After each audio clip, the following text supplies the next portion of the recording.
Ahoy, fellow art students. And welcome aboard the Joy of Trek, a transforming podcast exploring the sun and moon of Star Trek. All of it. I'm Cocky. And hiding sculptures in Cocky and Kay's houses is your chief engineer, Greg. Together, we're on a mission through the civilization remnants of Star Trek to find the aqueducts in 10 Forward and the excellence in every episode. Even the questionable views of indigenous beliefs, yeah. Because every episode must be someone's favorite, and it might as well be ours. So straddle the warp core and join us as we into, missed a bit there, the Joy of Trek. I wonder if that's maybe a little error in my script over here, or if we just missed the last verb. But oh, yes. You never know. Maybe that got inserted in the edit. We'll see. Yes, we'll have okay. Yeah, honestly, I missed it. I was too busy hiding the sculptures. This is what you get for doing pranks, is sometimes you don't always remember to do your job. Hello, welcome everybody. We already did the introductions. Hi. Yes. Thank you for joining us for another episode of Joy of Trek. Lovely that you could join us. Do you know which episode we're doing today? Just look around you. Just look around you. That's right. It's Masks. Mask. Season 7, episode 7. On Venom's trail. I mean, episode 17 of The Next Generation. Late season, late show. Yes, yeah, getting very, very close to the end. Originally aired February 21st, 1994. You know, maybe we should start mentioning the year. Oh. Do you know, okay, not to pull the brakes on the entire episode and have a little production meeting. Yeah. Yeah, well, you know, I've got to say, Kay, bit spoiler, I didn't absolutely love this episode, so I'm looking for a little bit of distraction to get my spirits up there. It is well in our wheelhouse because this episode has been described as incomprehensible, impenetrable, and incoherent. Okay, now that's a great segue. I will get back to the other thing. What the happened in this episode? Kay. Data experienced the inner light, but the show focused on what was happening on the ship. Oh my God, that's brilliant. That's brilliant. It's like a rubbish version of the inner light, which is actually good. Chief, what's the official synopsis of episode Masks from 1994? When investigating a rogue comet, the cultural archive concealed inside begins taking over the Enterprise and Data. Thank you. See, because I think the year is actually more relevant. Like, as long as you know the series, yes, right? Whether it's 5th season or 6th season for Next Generation doesn't hugely matter. Oh, I guess it does for DS9 because then you sort of different phases of the Dominion War. Yes. But like it does sort of matter whether you're in the like 2001 era of DS9 and Voyager versus right. Let's give that some thought instead of this episode. Which what did some other people think of this episode? Empire magazine declared Masks its choice as worst episode of the entire Next Generation series. But in good standing, technically it was chosen as second worst, but they decided that Shades of Grey didn't count because it was a flashback clip episode. Yeah, Shades of Grey is not actually an episode, really. Right, exactly. So, Religions of Star Trek notes that the masks are the core drama of this episode, relating to a theme of things being hidden and then revealed, which I guess is true. Yeah, totally. Ars Technica described it as one of the bad episodes of the 7th season, but praised it for letting Brent Spiner play around and have some fun. Yeah. Brent Spiner did not have fun. Oh. No, because he received the script for this episode in which he has to play 6 distinct characters, right? So Data, Masaka, Ihat, the child, the old man, and the subject. Yeah. The night before shooting. Oh, crikey. And that was after, like, he wrapped at midnight from the previous episode, which was In Thine Own Image. It's the one where Data is on a planet and his memory malfunctions, so he doesn't know. So also a very, very Brent Spiner heavy episode. Yeah. And then the night before, at midnight, as he's going home, he gets this script where I've got to be 6. I've got to what? 6 characters tomorrow morning. Dustin Hoffman got a year to prepare for Tootsie, and I got to, let me take a nap. We'll just see. He called it instant acting, more like improvising. Fair. I mean, let's see. Well, there's more Bat-like episodes. So yes, not a very well-beloved episode by the public and critiques at large. Okay, so now we get to the point that I've really, really been looking forward to because someone has recommended this. And, I know I'm coming into this with some uncommon negativity. Yes. And pardon me for that, but it's quite hot here and I've got the heat sleeps. And I did a bunch of slow blinking during this episode that wasn't sure whether I'd be waking up from that. No, very good point. Yes, go on. Tell the director. We'll talk about the episode afterwards. Yes, okay. So Masks was recommended by Walter, who said, although many find the episodes incomprehensible or incoherent, there you go, Yeah. I find it a joy. First, Brent Spiner gets to really throw himself into an array of personality types. He gets to show off his acting chops in a way that he rarely gets to, and almost never gets to on Star Trek. Second, I truly enjoy this quick peek at a mythology where we can recognize all the parts as familiar to Earth mythologies, but they fit together in ways that we don't normally see. We get to follow Picard into seeing how he, as an archaeology student himself, would piece together that mythology from just a few pieces given to him. Yeah. Yeah.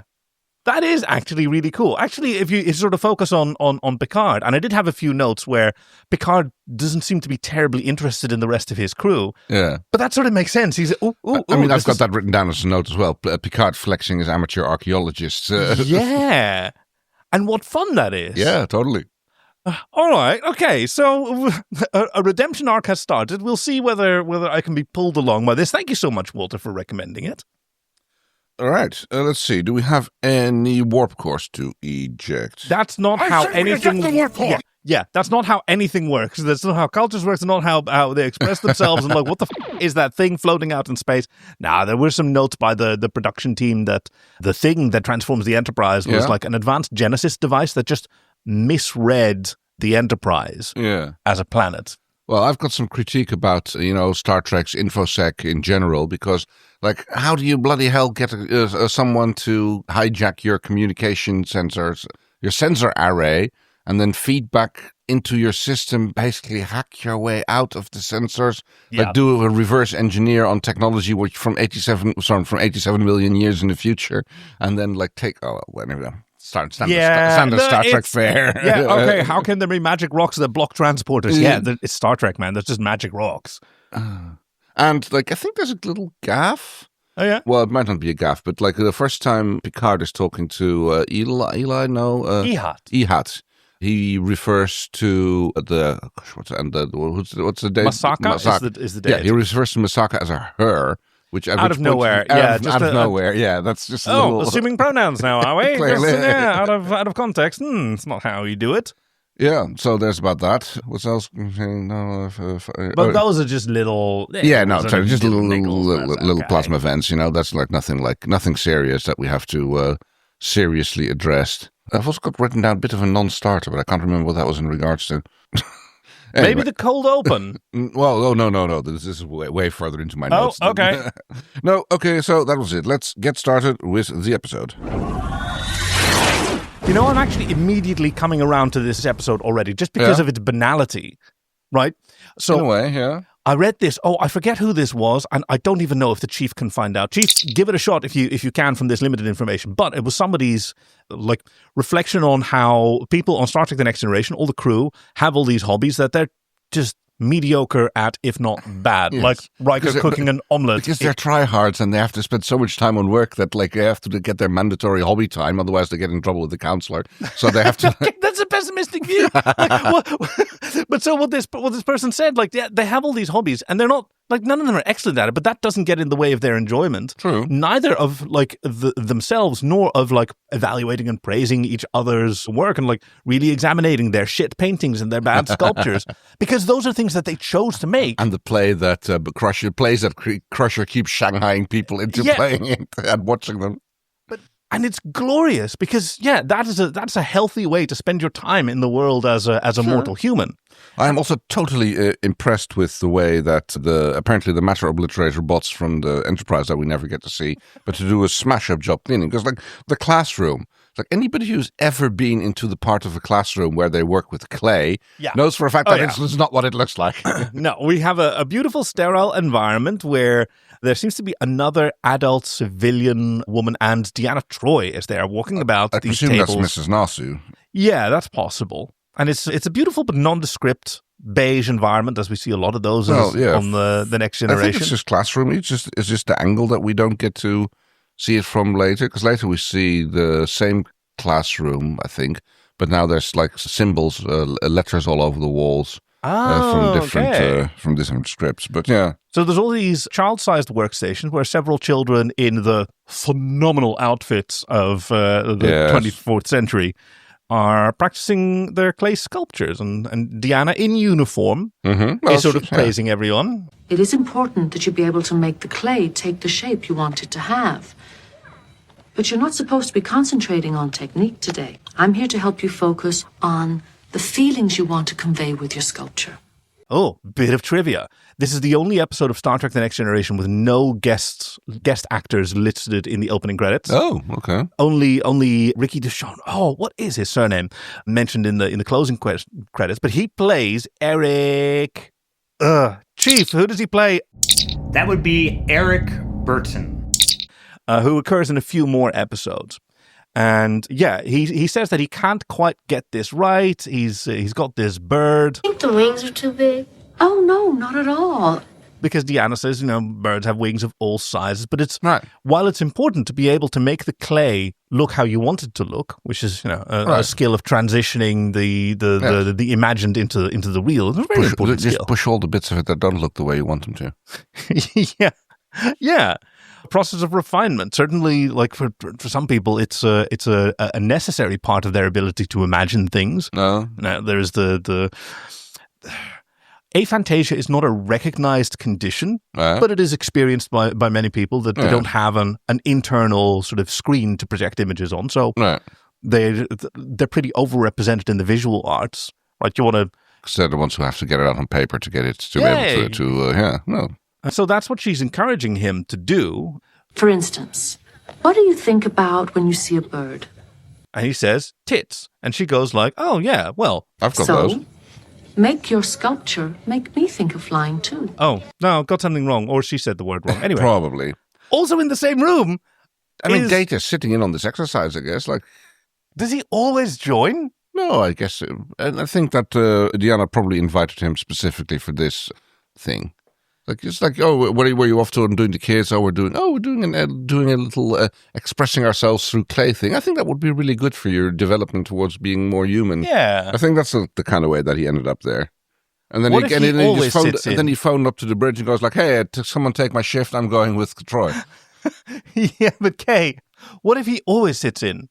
What if he just completely straight up joins the K through 12 program? I mean, that would certainly put more constraints on his time, but then again, he doesn't sleep, so should be anywhere. And he has produced a clay sculpture of a pad. Yes. The dimensions are accurate to within 1.3%. I've tried reading what it says. I think it's something about the quality of the copper in the coils. Sick Sumerian clay tablet complaint letter reference there, bro. Yes. My God, think about this. Like, one of the oldest written works, trivia for people at home, one of the oldest written works ever recorded in human history is a letter of complaint written in, I think, Sumerian cuneiform, I'm not completely sure, on a clay tablet, and it was complaining about the quality of copper ingots from Ashol Ea Nasser. Yeah. Like, it's even worse. It's not a tablet, it's a whole room full of them. Like God. He basically kept all his hate mail. Oh my God. Because I ordered this grade of copper and he gave me that grade of copper and he sucks. Just think about it. There will come a day where like human civilization is extinguished, where like the lyrics of Banana Rana songs are just forgotten and no one knows the face of Marilyn Monroe or the Beatles or Shakespeare. It's all gone. But we will still know that Ea Nasser makes shitty copper and you shouldn't trust him. Absolutely. So Data also misinterprets the next bit of advice. It's taking it far too literal in his own thing, and he ends up making a clef rather than like something that like represents the feeling of music. And he looks at her with such. This is a gif that's going to get a lot of traction. He looks up with, didn't I do a good job? Yeah. And she looks down with, you did a job. There you go. A job was done. A job was done. Q2, and she says, it's a start. Yeah, but then. Q2 outside view. Da, da, da, da, da, da, da. Yeah, we see a rogue comet. Yes, and it's very clear that they had like some. We spent a lot of money on that opening credits effect for DS9. We're going to damn as well as like we're not going to reuse that. It's not a reuse. I know, but it's the similar. But it's the same. It's clearly made with by the same process. Yeah, no, by the same studio. A separate visual effects studio was hired for this. Of course, we're seeing the remastered version, so we don't know what it originally looked like. But yeah, very well spotted there. So, Comet has been out in space for 87 million years and is No, just some standard comet juice, but they can't really scan it well because there's being some... There is a distortion within the comet's inner core. I believe we experienced an intense sensor echo. Can you correct for it? I'm attempting to do so now, sir. I have compensated for the effect. Sensors are reconfigured for a low-intensity sweep. We are still picking up some interference, but the distortion is manageable. At these settings, the scan will be complete in 39 hours. So I've sort of developed a filter for this kind of, not necessarily just technobabble, but like artificial constraints, right? Just facts that have been created in order to tell a story. I've developed a filter to sort of ignore those. But when you ignore those in this episode, there is nothing left. No, good point. Oh, they all build the structure of the story. All the entertainment value is just in that higher level, because I think it was like Joe Menosky talked about most Star Trek stories are actually sort of reality plays or morality plays or character explorations with a veneer of sci-fi trapping. And this just had nothing underneath. So you really shouldn't apply that filter. You should be enjoying the fact that here's a thing that's been traveling the void for 87 million years, and I wonder what's inside it. Sure. Yeah, I'll go with that. Speaking of things being inside other things, no. Beverly and Troy are off to their weekly getting beat up by Worf class. Oh, yeah. And there's like a mysterious object in Troy's room. It's like, What's this? Yeah. Yeah. Huh. Maybe Will left it for you, a little present. So, yeah, I mean, that's possible, because I can assume that Riker has access to Troy's quarters. But then it's like... Then maybe it's a secret admirer. Yeah, because secret admirers just get to walk into the counselor's room and like leave random objects here. It's like... I'm guessing that there's a certain degree of like a trust and availability of privacy that like... Okay, so it's a working ship.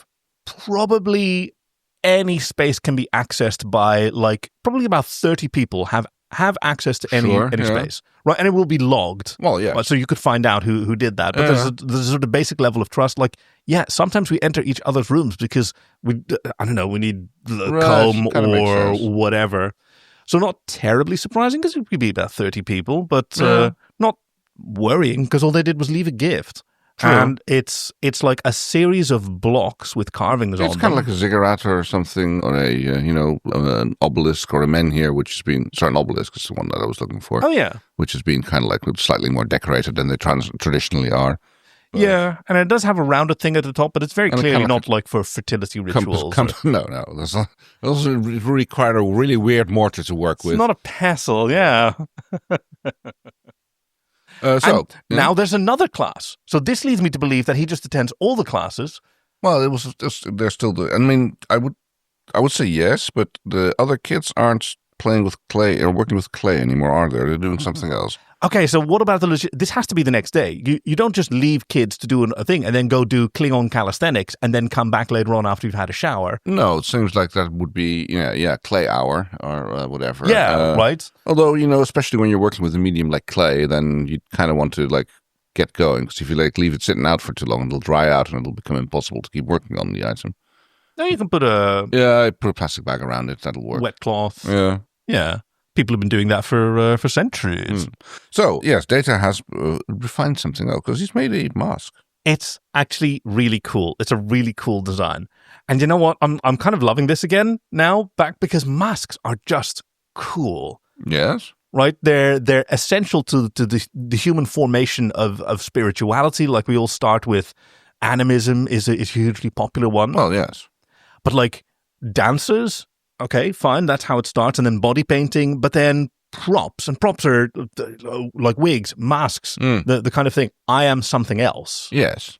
And how cool it is to imagine being something else. Because I wonder how culturally relevant is that it's we humans do that primarily through covering the face. And if other human cultures, but specifically other alien cultures would do it by covering another piece of their body.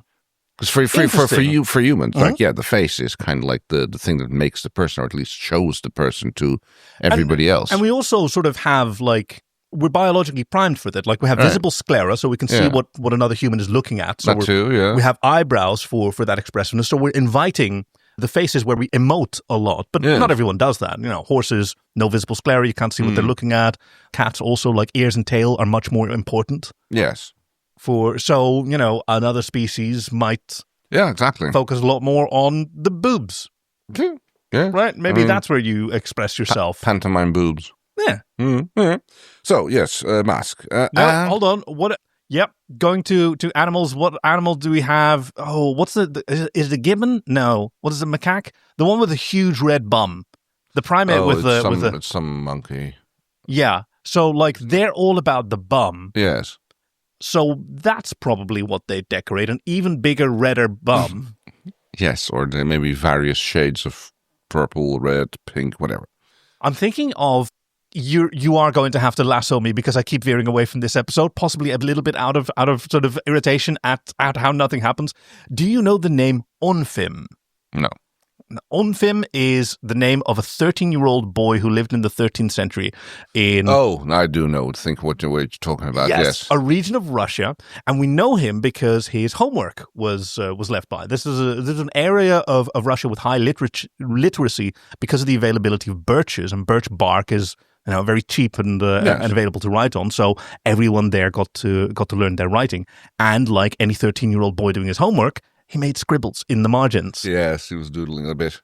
And he made these drawings with these notes, like him and his bestie Danilo. Yeah, this is me as a lion or something, isn't it? Or yes, as knights, and then also this weird sort of this mutant creature. I am a wild beast. First furry on record. Right, exactly that. Because that's the... Other cultures do it with animal remains, like a skull or a pelt or something. And now I am a wolf. I am the spirit of the wolf. And it's cool to be. So, yeah, I got into that. Okay, so we come with the looping and the lassoing. We see one of the kids have a problem with the tablet, and there's strange symbols, like, moving over it. And at this point, instead of going like, oh, computer's being infected again, like, shut it down, reboot from brick, let's get down. Like, no, they keep going down with it. Yeah, and they just look at these panels, these control panels that people need to use to like, regulate, right. Because a warp drive has been described as a radiological disaster waiting to happen.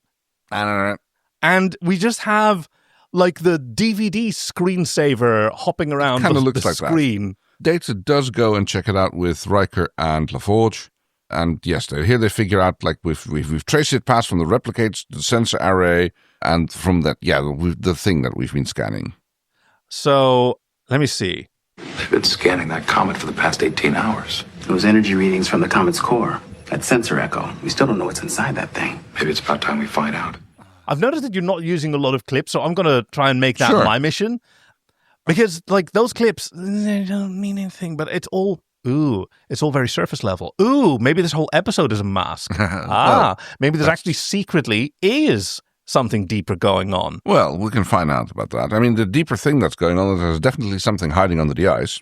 But first, we get Data to say... I believe I recognize these symbols. Nobody knows how, so maybe Data's infected as well. But he manages to get a little pointing and showing of what's going on. Boundary. Border. Yeah. Road. Companion. Message. And messenger. And all configured together make this symbol of the mask that he's drawn, set in a sort of starburst sun pattern, which is called... Death. And it kind of looks like a graphics from an 80s computer game. Yeah, it really does. It really does. This is like Where in the World is Carmen Sandiego, something but in like 4-bit color. And now their plan is to laser this comet to see what's inside. Yes, so they are going to phaser it, and... The beam will automatically terminate once the comet's core is reached. It's a cool effect. It's the remastered edition, of course, but like we get to see it glowing and steaming. As the ice is melted away and is revealed a alien ship. And I swear I've seen some sculpture that looks exactly like that. Huh. I'm trying to remember where. It kind of looks a bit like an Art Deco building or an Art Nouveau, which I've always... It's not... Is it dwarves or elves? It looks like it was built by dwarves, and so it's Deco. Yes. Yes, I'm very happy to have learned that if it's Art Nouveau, when it looks like elves made it. But yeah, I swear I've seen sculpture somewhere. I'm trying to remember where, but... So for the listeners at home, like, it's brown. It looks like it's got a pillar with terraces on it, sort of. Mm-hmm. You know, if you're describing the silhouette, they're all irregular, but they're kind of rectangular. There's lights all around. It looks maybe like a building. Yeah, I've seen buildings that kind of like remind me of that. And so they ask, Mr. Data, what are we looking at? I do not know, sir. Apparently it's nearly solid. No, made out of fortanium and other unknown materials. And somehow he knows that. It is over 87 million years old. I think he extrapolates that from its course, because they talk about like how long it's been flying through space, and so if you plot its course back, you can know which star system it comes from, and then if that's 87 million light years away. Sorry. Yes, they had determined already that the comet was traveling for 87 million years. But here's how it goes. Data says this as a fact that he's observed from that thing. Right. And then Riker goes, That's older than the comet itself. as if they're separate facts known from separate data, rather than one extrapolated from the other. Could someone from the Darcy system have built it? Well, there are no advanced civilizations there now, but maybe 87 million years ago there were. And, okay, here we go. Possibly. It accumulated those frozen gases over time. I mean, yes, why not? In any case, it's definitely responsible for the system anomalies we've been experiencing. So, cut off the beam, reboot your computers from brick. Yeah, I know, yeah. No, we're just going to have to... But of course, this was written by people who had no idea how computers worked, right? Fair point, yeah. This was still, what was it, 1994? Windows 95 hadn't even come out to revolutionize the world. I mean, networking was at least for the general public, was still in its infancy. And Picard, I was going to say Picard is doing a great job, but Patrick Stewart is really, really chewing the scene here. Listen to how he sounds. The question remains, why? What is its purpose? He's got all these these inflections. Yeah, you say that, Mr. Data. Great puzzled really expression curious. on his face, But Data... However, I seem to have an intuitive understanding of its function. Because he believes it's an informational archive. Right. Okay. Oh, well, how can that be? We're all really curious about this nothing of a Data. story. The internal structure of that thing is pretty complex. No, it's pretty much solid. That's what we just said. Pay attention. There's difference between nearly solid and solid, right? Yeah, true. I mean, the CPU in your phone probably, essentially solid. Well, yes. I mean, solid doesn't mean that it doesn't have different... differentiation, right, exactly. But if you were to scan it from the outside, depending on the granularity of the scanner, would you be able to distinguish like a CPU from like a chunk of melted and reformed, silicon and what is gallium gold? If your resolution is high enough to detect the fact that the one thing is made out of pathways and the other one is essentially amorphous. Yeah, but if your resolution is a little bit, say it's 30 nanometers, you wouldn't be able to tell the difference. Yeah, probably not, no. Right, between something that's highly stratified and something that's completely... So who knows what the complexity of that thing is? Again, Picard comes with advice which is entirely ignored for the rest of the episode. If the ship is in any danger, I want you to sever the connection immediately. Yeah. Yeah. Like, where are we drawing that line? Yeah. So Picard says... Come. He loves saying... Come. Okay. I don't know what makes me laugh. And he's made a little toy shop out of his office. He's basically told everybody, like, if you see an object in the ship which wasn't there earlier, like, ask around if it belongs to someone else. If not, bring it to me. Yeah, I think he sort of went, open a channel to the entire ship. Dibs. I called Captain Dibs on all the things, so dibsies, stamp, clap, no takesies, backsies. Bring them over here and I will have a look at them. So this is where he's like getting his amateur archaeologist on. Yeah, and defying Riker a little bit, who says... It's quite a collection you've assembled. They all look the same. Primitive and non-functional. Ceremonial and deceptively primitive. Yeah, both of which are assumptions. Yes. About like a thing in somebody else's culture, and like, well, he calls them deceptively primitive because they made a highly technologically advanced thing. So therefore, they are deceptively primitive rather than just maybe old. Yeah, exactly. Like primitive is a word that really doesn't have much useful meaning. Very good point. Yes. Right, unless you're talking about specifically like standard models of human development. But, even individual human children have different modes of development. Yes, you go. Yeah, you can, at least in most cases, you could use rudimentary and convey a much better message. Right. Ancestral, loads and loads of different perspectives. And it's really hard to tell from a thing what it's for. Case in point, the dodecahedrons of the Roman Empire. Right, yeah. There's a bit of faffing about where basically talking about what it looks like and what it could mean, and well, here's this symbol, but it always shows up in the background, and what's this? And I guess what they're trying to do is set a little bit of scene, try to show interest in generate questions about what this mythology is that they're going to be trying to expose throughout the rest of the episode. Yeah, you're right, because much like a mystery story or a whodunit, it's an invitation for the audience to speculate as well. Right. Yeah, that's actually really interesting. Because a lot of the time, when these kind of stories show up in Star Trek, there is a definite end goal, right? There's a definite resolution that also sort of ties into the morality play that's being explored. And so you're not actually really being invited to have fun and explore things because they know. They know what the ultimate resolution is going to be. Sure, yeah. And we still don't at the end of this episode. We have a symbolic interpretation. Right. But we don't know what that actually means to this culture or why it would be acting out. Why would it be being displayed here? They're being displayed here because they got Well, that's why I got to my inner light thing. It's just the same thing is happening here. Right, but also there's an assumption in the inner light. There's a probe that conveys memories, and it's described by that species. This was our attempt to archive what it's like society. To be us, right? Yeah, and share that with the world. But no such statement is made here. True. So why does a civilization build a thing that can transform a whole planet into a mythological representation of... Well, you don't know how serious they were about their religion. No, exactly that. Was it a way to sort of imprison this aspect of their culture and send it off into space? Was there a political strife between the scientists and... Nothing is ever revealed in that regard. So we can have fun speculating. True. Data He said not having fun speculating and moving along. Yeah, no, I get you. Hey, you told me to keep dragging you along. That's what I'm doing. Oh, I know. I have one job here.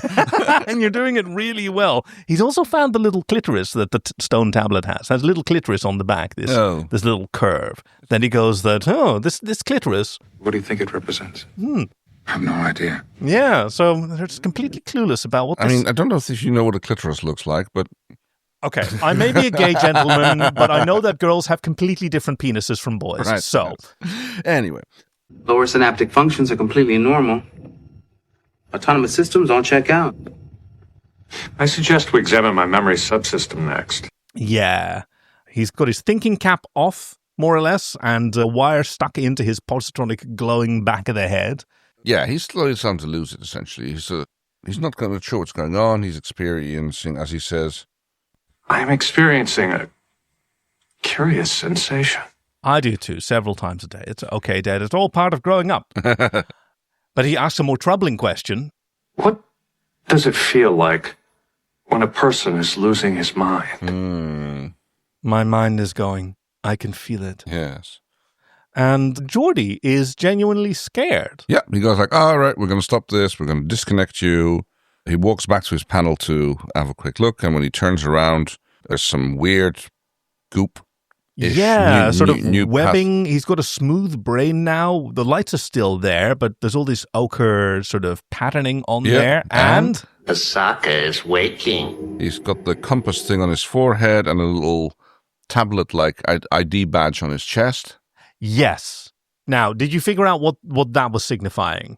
I did in the next scene when the moment it changed, when he turned into the cowering disciple or whatever it is, which character that was. Yeah, it's got a different colored and shaped sort of lump on his chest that... Well, it's kind of like a tablet or like an ID badge. That's what it looks like if you made one out of clay. And the captain comes down to engineering to find him. Oh, he's like that general in Dr. Strangelove, riding the bomb at the end. Yeehaw. Yeehaw! Except he's sitting on the antimatter reactor. Yes, he's the dilithium crystal chamber, to be exact. Oh, very good. Someone paid attention. And he says, I've been waiting for you. I don't usually wait for anyone. Oh. Yeah, I know. It's a go-to for Brent Spiner, or at least like he's really good at that sort of nasal voice. So he had to just create Ehat out of thin air without really having read too much of the script, and I think he did a pretty good job. Oh, absolutely. What is it you want? Masaka is waking. All right. Now, we wound up, for those of you who haven't seen the episode recently, Masaka is a figure of myth who may be the sun or the moon and death, right? And power. And Ehat is terrified of what turns out to be her, which everyone just assumes. And there's another figure, Korgano, and it's a sort of cyclical narrative, maybe. Yes. Yeah, you got Ehat, who seems to be a bit of a trickster or messenger type character.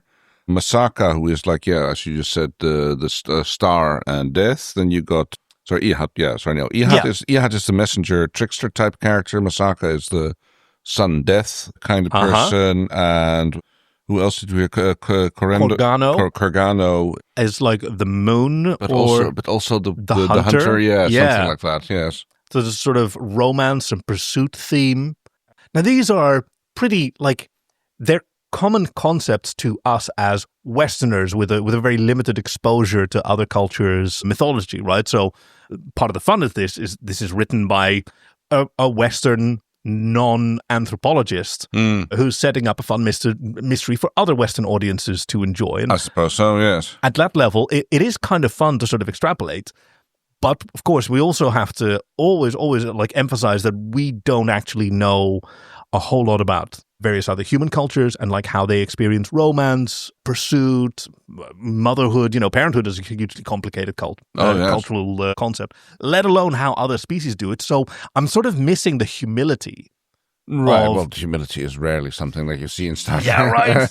Like, I'm going to make the best guess with the information I have. Right. It's probably not great. But to conclusion jumping. Picard kind of boils it down to... I would like to know Masaka. Ooh. I bet you would. Yeah, Do you understand pain? Death.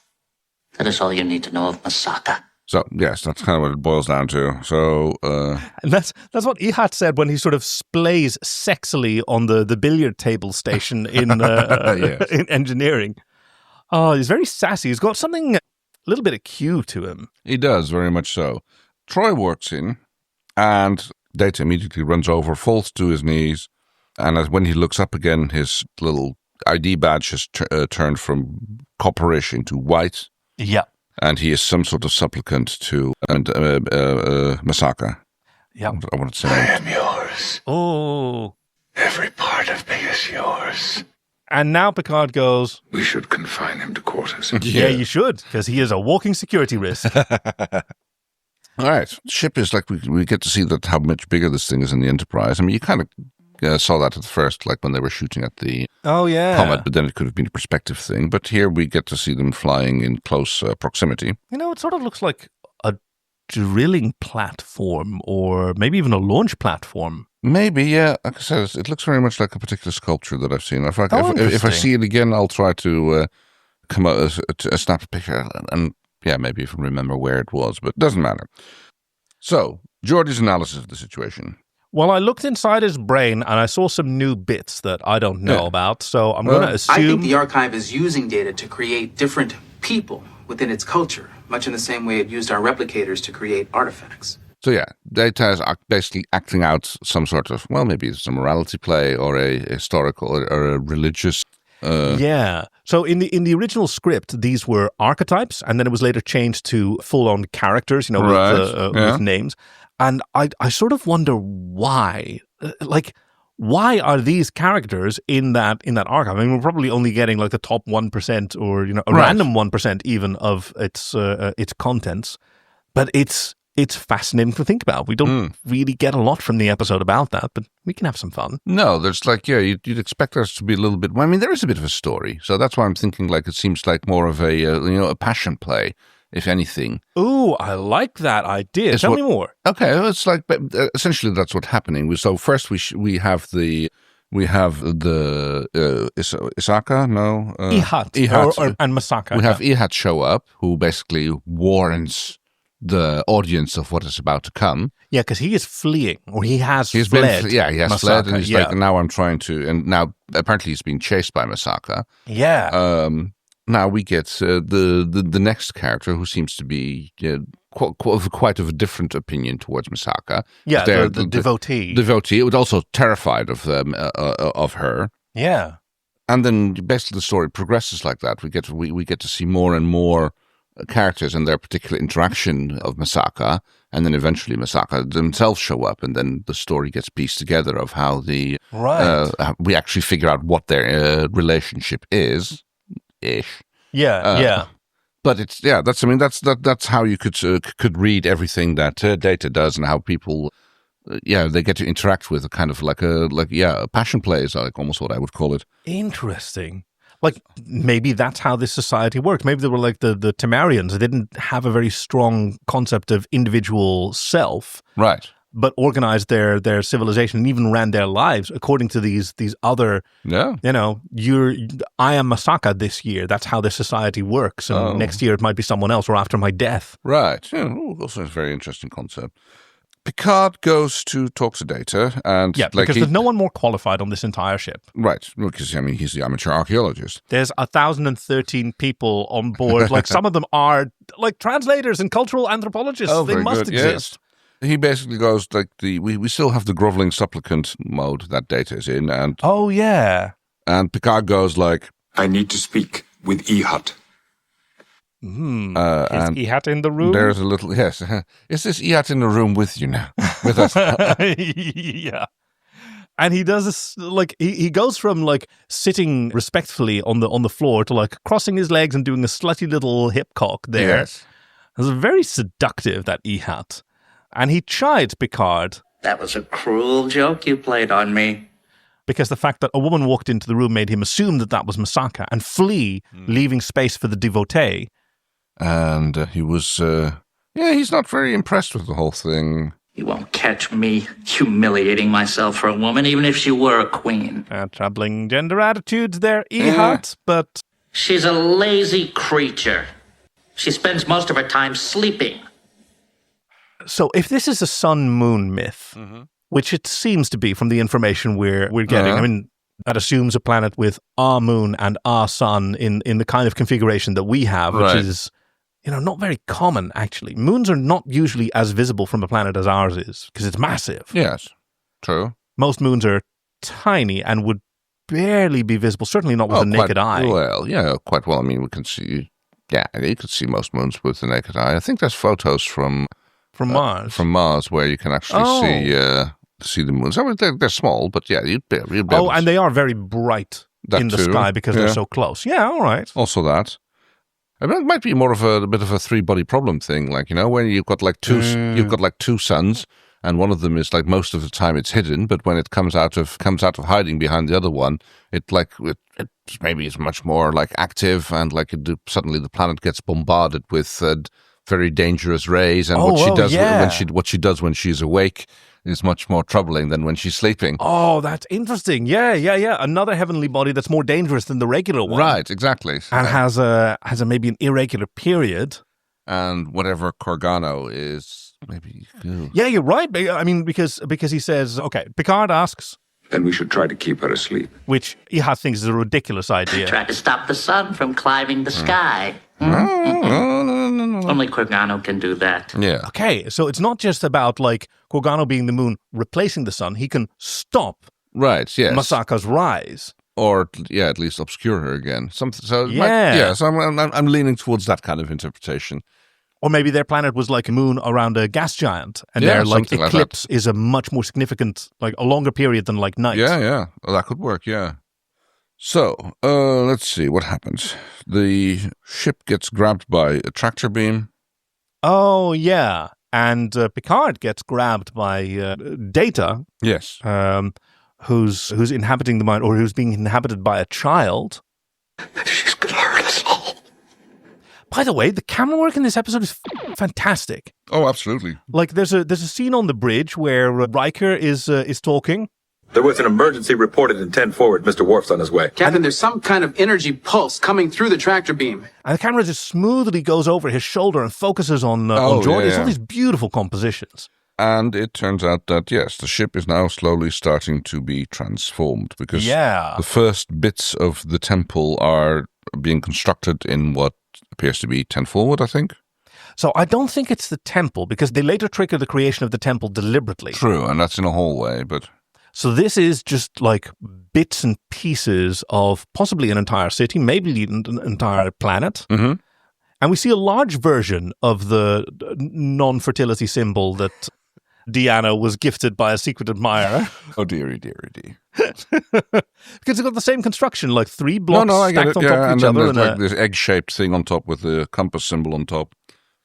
And there's a more elaborate version of the compass symbol, which is the sort of radial, the sun rays and the mask. And Picard and Deanna are sort of looking at it. No. I'd say that is Masaka. Yes, he spouts some more archaeological platitudes. And it's not unusual in ceremonial cultures to find royalty symbolized by a sun. Yeah. Okay. On this planet, in these cultures. Then again, I mean, he's been exposed to a lot more different cultures, both live and archaeological wise. Yeah, and any culture that has sort of similar metabolism to us would be dependent on the sun for food. Yes, right, because the sun and the rain together are the source of all the food that we eat. Yeah, they create the plants that we eat and the animals that we eat that come from the plants. So royalty as the provider, which is a role they often ascribe to themselves, embodying the sun would be pretty, not universal, of course. Yeah. But I can imagine that happening elsewhere because it's the queen or the king is the one who gives you safety, who ensures that you have food despite the fact that you're the one growing it. Yeah. Yeah. They make sure that, you were doing other things, but you still get food even though you didn't grow it yourself. And he keeps finding the little clitoris. The same U-shaped symbol, small and insignificant. It looks more like a wonton to me, but yeah. You can eat those too. Hey. And no. I'm not sure, but bit by bit, this ship is being transformed. Yes, because part of Deck 12 is now an aqueduct. I wonder if that's where they usually keep the swimming pool. I mean, Station Ops, or my favorite, Cetacean Black Ops. That's what I want to see. And oh no, our weapons are offline. Yeah, so, but we can fix a photon torpedo for manual launch. Yeah, so... I mean, they call it manual launch. What they really mean is just like shove it out the airlock and then have some ensign with a first-person view VR set steer it towards where it needs to go. Okay, I've locked in the targeting parameters. What's the phase alignment now? This is a weird scene because again, there's like some faffing about. There's a problem with the torpedo, and suddenly it goes like all Indiana of Temple of Doom because there's snakes in it. Sorry, that's not Temple of Doom. That's it probably is actually. No, that's the one with the Ark. Raiders of the Lost Ark. Right, yes. Snakes. Why did it have to be snakes? Yeah, the circuitry is now a nest of vipers, and Worf sort of looks at this. I don't know what I'm supposed to do with this. He's like, let's get the hell out of here. And suddenly fire. And rather than fire in main engineering, they go like, no, let's just transport out of here and let someone else deal with the problem. Engineering to bridge. Emergency transport. 2 to beam out. I mean, not even like activate the fire suppressors. He's a security officer, and he's standing next to his friend and fellow officer. His first responsibility is to get this person to safety. No, as the head of security, his first responsibility is to the ship as a whole. Okay, never mind. I'm still reporting the fact that there's a fucking fire going on would be yes, absolutely part of that part. So their response to this environmental emergency of a fire and engineering is to have a team meeting. Yes. And everyone is reporting to the otherwise empty bridge, perhaps empty because it seems like the op station is also now a vine-covered obelisk. Well, there's a good reason for it. The observation lounge has turned into a swamp. So they have this meeting just on the bridge with no other crew present. And everyone just goes, oh, so you guys are just having the chairs? Well, Worf just goes up to his station in Beverly. I'll just hang around. Yep. Here, uselessly.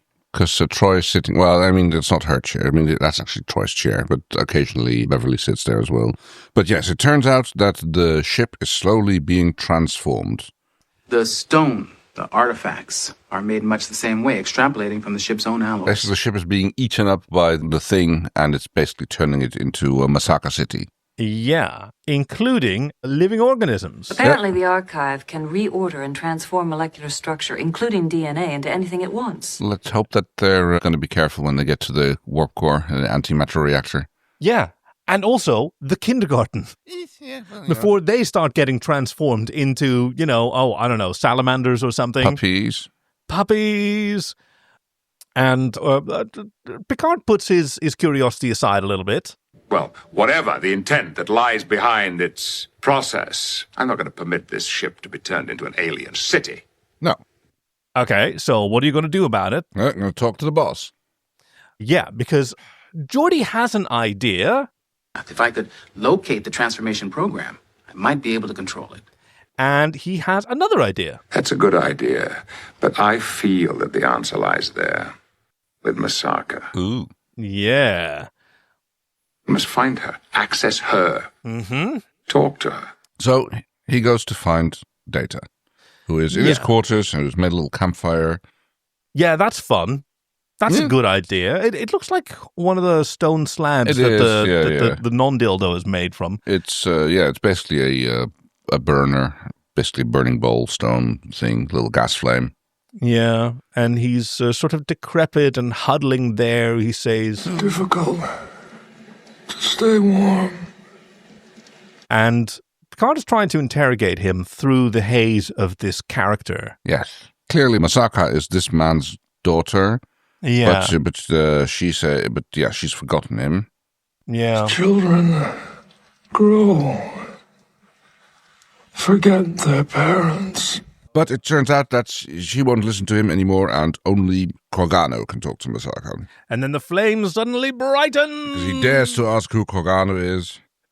And Ihat is back. Yeah, Ihat. Is anyone else so charming? You're right that he does play the sort of trickster messenger role. Yes, like Hermes in the Greeks, and I mean Coyote. Coyote, maybe. Yeah. Coyote doesn't speak, does he? It depends on which. Or she? I'm actually not familiar with it. Also, yes, correct. It's part of several cultures on an entire continent, as is the character of like Papa Elegba. One of the. I don't know if Elegba is a Loa himself. I mean, he's not human. Yeah. I love that in like small gods. There's like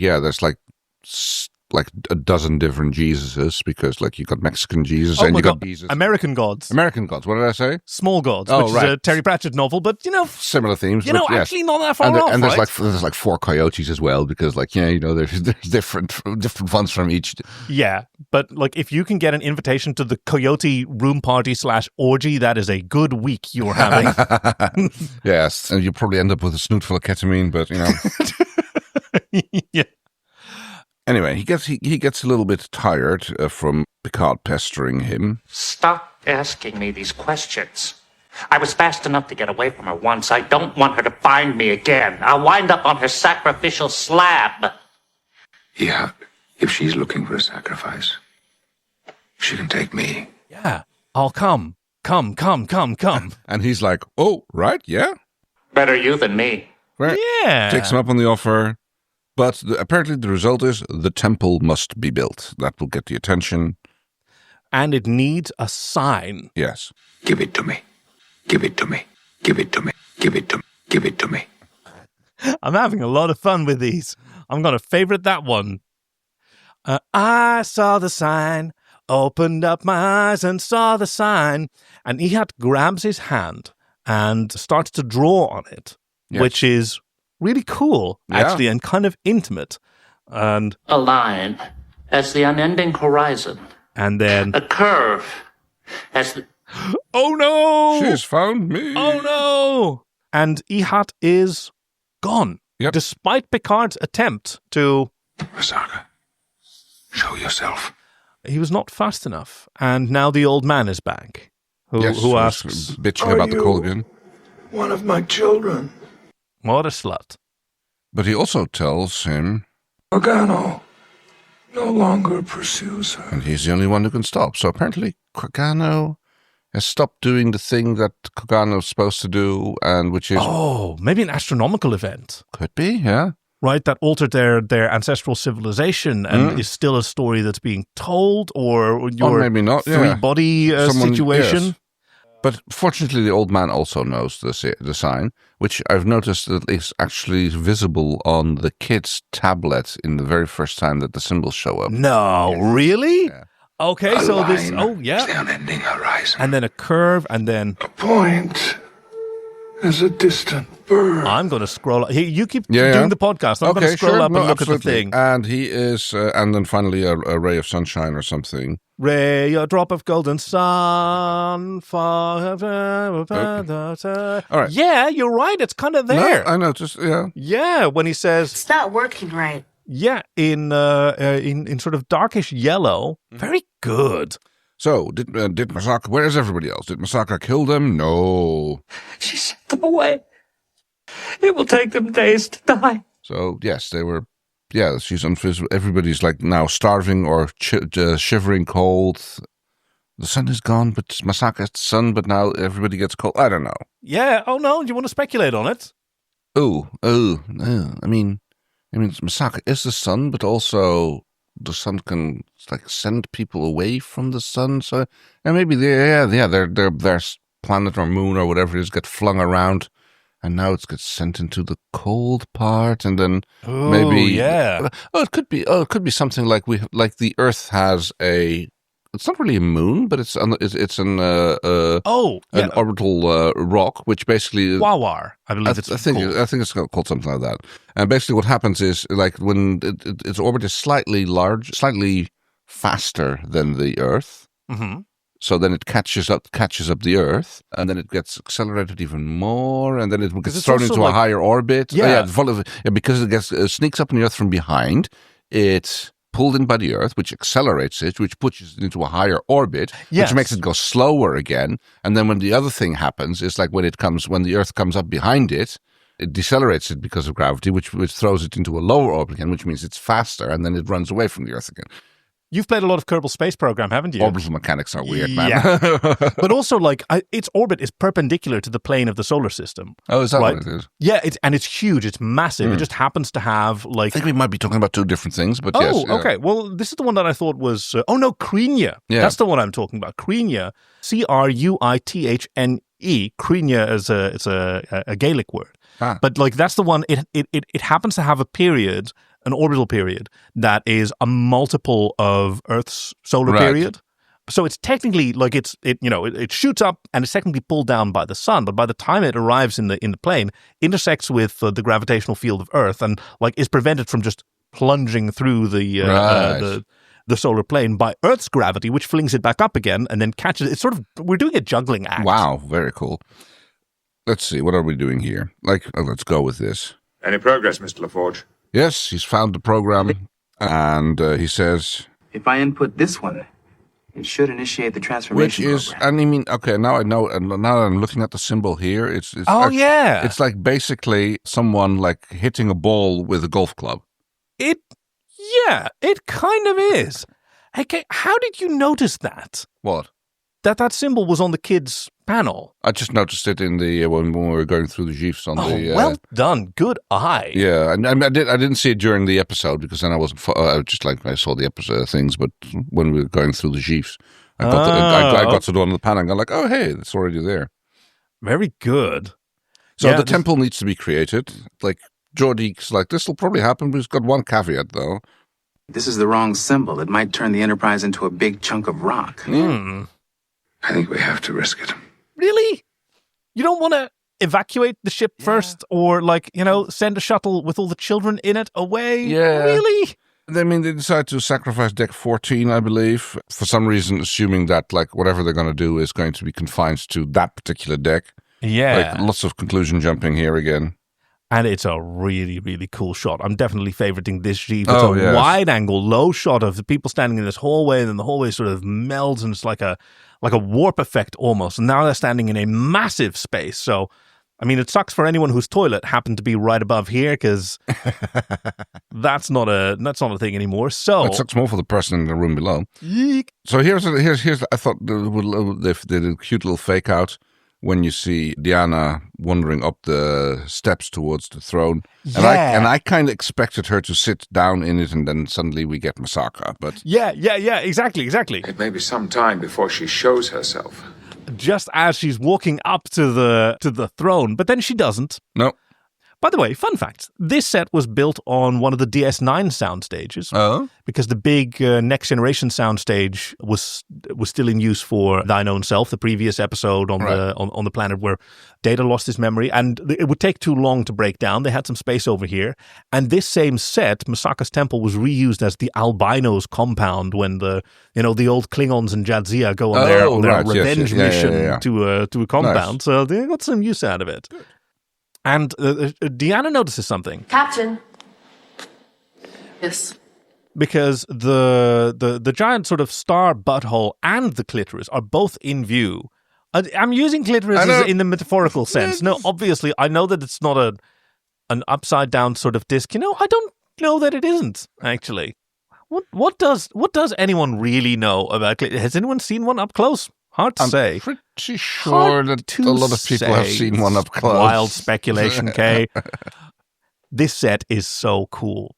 Because this image of the mask and the sunburst behind it is set onto the wall. It's beautifully lit. It's very Mayan, I guess, or Inca or Toltec or whatever, something like that. See, there you go. We have no idea. Mesopotamian. No, not Mesopotamian. Oh, yeah, that's the other Meso. You mean Mesoamerican? That's the one, yeah. And they weren't all Mesoamerican. Those were different cultures. You also had South American. But hey, notice this. The throne, which is made, it's sort of ochre lit, just like the starboard pattern behind it. Yeah. It's sort of like, it looks almost like stairs, much like the temple itself. But out of the back of the throne, there's a semicircular cutout that's sort of ridged, sort of like the clitoris symbol that have been shown here. Or maybe something to like lean over backwards and like expose your throat nicely to get your head cut off. Sure. Let's go with that. But I kind of like that the symbolism is already there. Yes, like it can slot into place there. Yeah. Like it's meant to be there. Data finds a mask. Oh, yes. Sorry. I want to do one more thing beforehand, because this is a rare episode where Worf gets to show like non-security competence that's actually really relevant. And because he says... The symbol suggests antlers of some kind, horns. Maybe it is meant to represent an animal? Which nothing completely is done gets with. Nothing with that again, yeah. But it's totally valid speculation, and it comes from his cultural knowledge. Sure. Right, because the Klingons don't have deities anymore. We slew them because they were more trouble than they were worth. Yeah. A rare culture that sort of destroyed their pantheon. Sure. And then they immediately started like creating religiously worshipping heroes. It's kind of like Hercules got like has a proper comeuppance on the entirety of the Greek pantheon, and then people went like, "Oh no, now Hercules is our god." No, I'm not a god. Yeah, friendship ended with Zeus. Yeah. Now Hercules is my best friend. Exactly. Kratos would like to have a word about killing gods, especially the Greek pantheon, because, oh boy, that may just be like me being the video game player here speaking, but that just came to my mind, Kratos just murdering the Greek pantheon and the Norse pantheon. Kratos kills a lot of gods. Worf would be proud of him. But yes, I just like seeing Worf showing competences, and this comes very close to doing what you really should do when you're exploring artifacts from a new culture, is get a lot of viewpoints. Right. Because, to us, it might not occur to us to, like, look for symbolic representations of animals that are encoded differently than we expect. Yes. In the temple, in the meantime, they suddenly find that situation reversed, because now they have, as they call it, the horn symbol, which is being chased by the sun symbol. So, maybe we are into some sort of cyclical thing here. Yeah. Like two powerful rulers changing places in a continual cycle. And what has caused Garner to give up on it? There is a really valid question here, because Picard makes the assumption... If we can find Kogana in the archive and bring him out, and perhaps he could force Masaka to leave. But would we be better off with him? And I think it's really interesting that it's Worf who asks this. Yeah. Right? It's a very measured question. And Picard goes, well, The Hat and the others didn't seem to be frightened of Kogana. So, okay, yeah. But this sort of speculation, like there's a lot of intelligence in Worf that doesn't get a lot of chance to shine. Suddenly, Data, or we should say... Masaka. Masaka, yes. And Picard tries to be the diplomat. Masaka. Ooh, say it again. Masaka. Your archive is destroyed. I do not hear you. Yep, that's it. Yep. That's all you get from Masaka. Go away.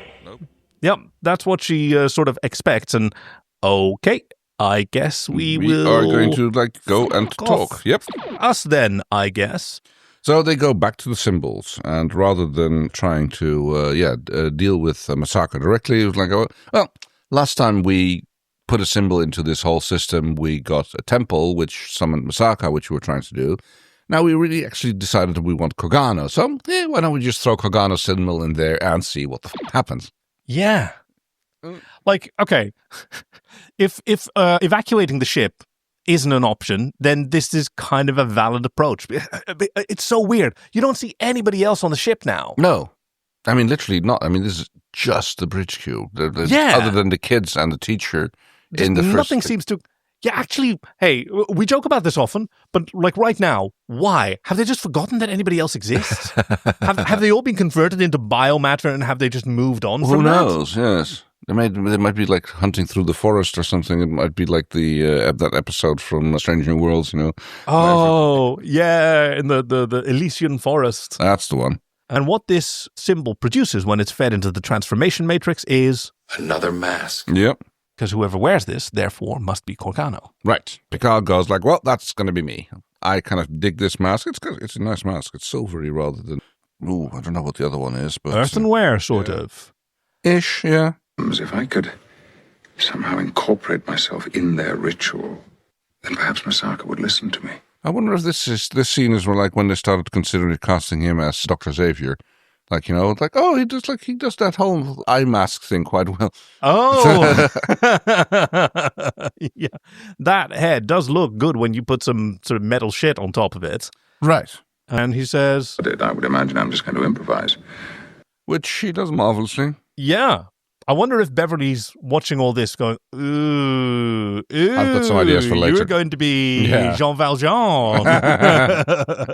So there's a little back and forth, like where, oh, you're a great hunter, but I'm a great prey. And then he kind of like reverses it. It's like... Do you want to be the prey forever? He tries to play into the cycle thing. It's like seeing if it's like, isn't it time for us to do the big old switcheroo again?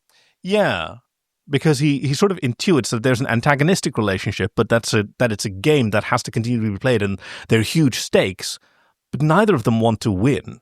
Because Masaka's defiance, it sort of masks, her disappointment. I thought I was alone. But without me, you are not complete. You live for the chase, as do I. And that kind of like fits into your like symbol missing from the back of the chair thing. Right, yeah. Yeah. Like he needs to sit there too, from time to time. And basically, in the good tradition of Starfleet captains, he basically talks the danger away. Yeah, talks the computer to death. Yes, exactly. Talks the bomb out of exploding. Uh-huh. I think that you are beginning to tire. Yes, like me, you have the heat sleeps. You always do that to me. But, yes.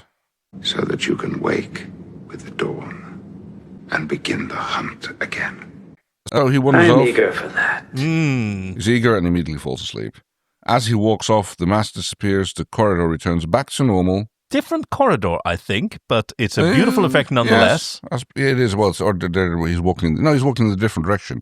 The other time, the corridor, it curves to the left when you're walking towards and now he's walking the other direction.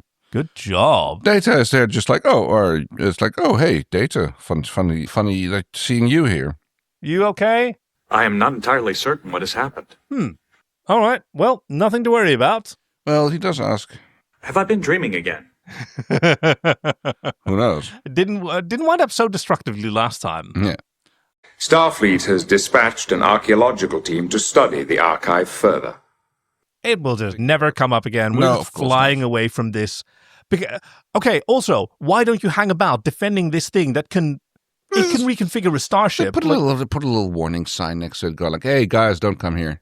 Right. That's what Starfleet always does. Yeah, I know. And that always attracts the Ferengi. And now the Ferengi are selling, do you want a planet-modifying weapon that no one understands how to work? Just give this to your enemy and it'll modify their planet and you'll never have to deal with them again. No, fair point.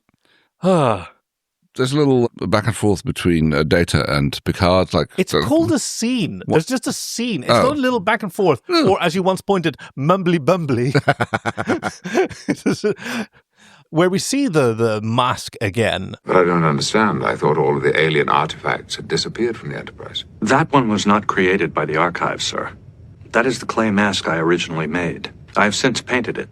It looks very pretty. Because that is something that's missing from all of this iconography, all of these artifacts that we see, right? They're all very plain. They're all bare materials. Right. Which is what artifacts look like when they've been found from archaeological digs. Yes. But it's almost never what things look like when people make them. No, because they were painted and everything else. And always. Occasionally they'll find like a very well-preserved mosaic, like from somewhere around the Mediterranean, and they're like, "Oh my God, this is amazing." Because it was just buried in the mud, and not much happened to it over that time. Yeah. Like there wasn't any people walking over it or chipping things away from it, and things like that. That's about the right size for a plectrum that I need. Yeah, I mean, like the amount of like chipping that was done away at the pyramids and other things, like especially when tourism started becoming a thing, you could literally rent a hammer to chip a block off the obelisk or the pyramid. Oh yeah. Is that how the Sphinx lost its nose? Oh no, it was already gone by the time. I know. Or did Napoleon shoot it off? Like no, I think it was already gone. Did he had envy? I don't know, man. Now, but things like in like Gladiator, ancient Rome, or classical Rome, I should say, was depicted as this very austere, like marble columns everywhere. No, that's what those buildings look like now. Yeah. Because marble was a very good construction material, right? I just thought it was boring. Sorry. Yeah. It's boring and it's ugly. It's got all these things in. But what you can do is you can cover it in plaster because it's so porous, and you can paint that whatever color you want. And then next year you can take the plaster down, and now, ochre is fashionable now. No, we're all doing sea creatures now. Purple and green. It must have been quite the sight to behold. Yeah, right. I mean, look at Mediterranean cities now. Yeah, right. All the windows are painted, and so like maybe that was a later phase of the program. That you start with the materials, and then later comes the decoration. Or maybe they were supposed to do that. Sure. Yeah. A little bit of reminiscing about what happened, like how did it go. Although I am relieved to be rid of those alien personalities, in a sense, I am now empty. It was empty of those thousands of personalities that were in there. So basically the mind of the city, I guess. All the minds of the city, I should say. Yeah, and maybe it was just getting started. Might have been a whole planet. Who knows? Yeah. It's all shrouded in mystery, and I guess the archaeologists will get to find it out if they manage to crack the code and everything. Yep, and the sort of final the coda. This is the moment where there's usually some kind of repetition and an explanation, and it goes. Well, Data, you never may become fully human, but you've had an experience that transcends the human condition. You've been an entire civilization. What the f*** does that mean? Does it mean anything? I have no idea. Like, I came out of this going, what just happened? Because I went through this cycle. Speaking of cyclical experiences, I did not love this episode when I first watched it as a kid. Yeah. Right, as a teen. I was not sensitive at the time to the morality plays underlying all of these cool sci-fi plots. So I didn't fully understand why I didn't like this. It scientifically made no sense. Why would it only transform couches into obelisks, and why wouldn't it cause massive hull breaches? Right, yes. What happened to the rest of the crew, and none of that makes any logical sense. But then later on, it makes no emotional sense because there's no stakes beyond existential dread. Nobody learns anything valuable from it, and there's kind of nothing to it. But I really like what Walter says. Yeah, despite those limitations, sleep deprivation and no prep time, Brent Spiner has a lot of fun with this. Right, which should make this thing very easy. So fucking cool. Yeah, for you, yours is Brent Spiner? I mean, it's kind of got to go there. Oh, hell yeah. Yeah, those characters. He carries this episode massively. That's like... I think it's Picard, actually. Yeah, for me it's... Picard is just Picarding away. Yeah, but he has all these lovely intonations. Like, true. So Patrick Stewart. Oh, very Patrick Stewart. Yeah. Although, no, actually, the masks themselves, the objects, like... Good choice. Treating that as... Yeah. Because we don't do a lot of that with our modern sci-fi. No, true. Objects of reverence... But they do occupy a place, and like just looking around at your home, there are various trophies and mementos. Oh yeah, absolutely. Tokens, fetishes. Don't ask me about the snail. No, yeah, that one I don't know. And fetish here in the the anthropological term, of course, an object, or in the magical sense even. Yeah. Oh yeah, good one. So let's see. Now that we know what is so fucking cool. We always have a little talk about the scene that might have been. Captain's log, supplemental. I was going to go, like, how horrifying do I want to go where they realize at the end, wasn't there a school? There used to be a school. Where did they go? That's always the question. Like, you can ask that question about any episode where something weird happens to the... No. Okay, so my missing scene is basically the other episode where Data goes around messing around and solving the issue from the other side. He is actually in the city. He is actually in the city playing the character that isn't that's not present there. That's in the other world, and he gets to resolve the whole scene. Nothing that the crew did really mattered anyway. It was Data who was stabbing the other guy, other dude in the back when he was in Ehud. He's the one who was killing Ehud. Exactly. And he was. Oh, that's amazing. Oh, I love that idea. Like, he was in the virtual space and everything else was just little sort of bits that fell out into the replicators. Exactly. That's that's my miss. That's how I turn the story around. Ooh. Oh, I've got one. That the Enterprise, on its way out, passes the archaeological ship that warps in, and we briefly see the view screen of the ship of archaeologists. Yeah. As they see the Enterprise going away, and the captain of the ship of archaeologists goes, "Bye-bye, Jean-Luc," and we pan around, and it's Vash, Picard's archaeologist girlfriend right, sort of sitting sprawled in her captain's chair as she's up to no good. And she's going to have some fun. She is planning on having a little snoop around and maybe a little artifactual appropriation. Because it seems to be generating them out of nowhere. Oh, that'd be fun. I mean, I bet they're not genuine. If like the way they're being produced, they're not actual artifacts. They just look. It's like replicas, you know. Well, aren't they? I mean, this device was created by that culture for the purpose of creating those objects. So, didn't the culture create those objects? Yeah, in a way. Are they not originals? I guess it's the ultimate form of the ship of Theseus. Right. You know? Yeah. If a replicator creates an object like identical to the molecule to the original, is it like? I mean, is not the original, but you can't really tell which one which the original atom, unless. Ooh. I mean, you get like, you know. I don't get to see that the sort of fire in your eye very often. I mean, it'd be interesting because like you could tell the difference, for instance, if this happened on Earth, because like they'd have to make it out of pre World War steel. You know, pre-World War II steel. Yeah. Background radiation levels. That's how you can tell that it's not an original, but to the atom identical. Other than the fact that these are slightly different isotopes. Oh, interesting. Right. So, thank you, Walter, for yes. I'm going to look at at Walter's recommendation again because I never do that enough. Because Walter said, like, truly enjoy this quick peek at a mythology where we can recognize all the parts as familiar to Earth mythologies, but they fit together in ways that we don't normally see. And we get to follow Picard, seeing how he, as an archaeology student himself, would piece together that mythology from just a few pieces given to him. Yeah, with all of his cultural biases and his limited knowledge, because he's not an actual archaeology student. It's just he did go to university for it. He did have a professor and everything. He probably took an elective. Yeah. Aside from winemaking, which he is very bad at. Apparently, that's a requirement to rerunning the Chateau Picard. So, if you too would like to recommend an episode for us to talk about, you can go to joyoftrek.com/links. Nailed it! Where you can find a little page you can fill in and recommend an episode to us, which you love more than everybody else, or you have at least particular strong feelings and emotions about. And I really, really we always delight in hearing new voices. We delight in getting recommendations from our longtime listeners and sometimes lemon-stealing hordes, which, by the way, there's also a Patreon link if you want to help keep the lights on here at Joy of Trek Studios. We always appreciate that. But let's find out what we're going to be discussing the next time we come together to Next time on an all-new episode of Star Trek. Don our communicator badge. We have a trail of audio crumbs to follow, which has been left by our chief engineer, whom we haven't called on at all. Oh, no, once. We did call on the kind of chief. Optionally. Yeah.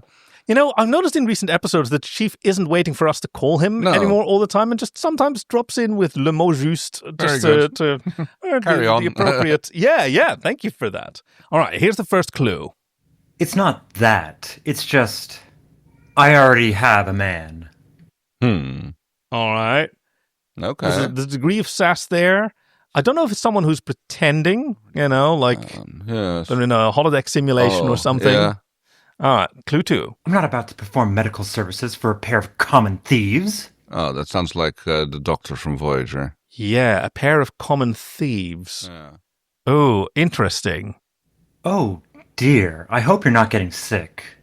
If it's the worm root, it's gonna get a lot worse. Worm root? The usual symptoms are abdominal spasms, which increase in severity for 30 hours. 40 at the most. It's not fatal. Horribly unpleasant. But there's an antidote.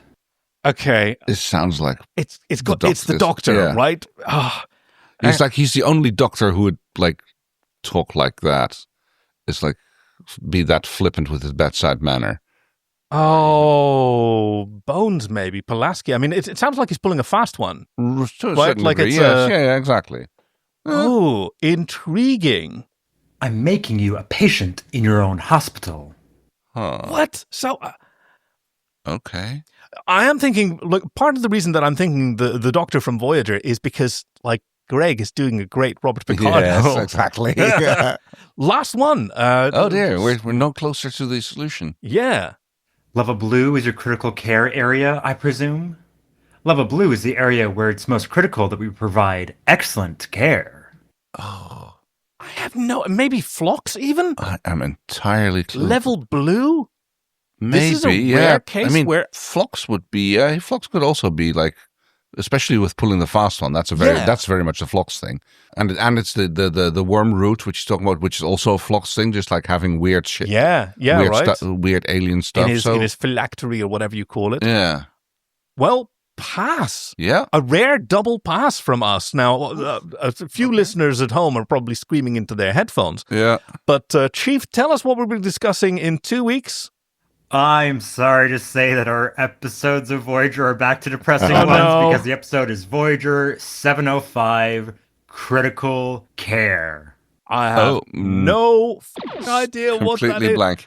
Oh, that's going to be so interesting because Voyager Season 7 was one where it turns out I hadn't seen a lot of the episode. Oh. I did a rewatch 5 years ago with my husband and entirely new episodes of 90s Star Trek became available to and yet you don't remember this one. Yeah, all right. Well, that leaves us only with one more thing. I'm leaving Starfleet. Energize! We hope you've enjoyed this week's episode with friends Kay and Kaki, production and editing by our chief engineer Greg, and music by Fox Amor. Join us next week for One on Ryza, the fan fiction reading, followed by Critical Care, Voyager 705. Visit joyoftrek.com/links to send us your recommendations, support us on Patreon, or to find us on Blue Sky. We'd love to hear from you. Thank you for listening to Joy of Trek, and we'll see you out there.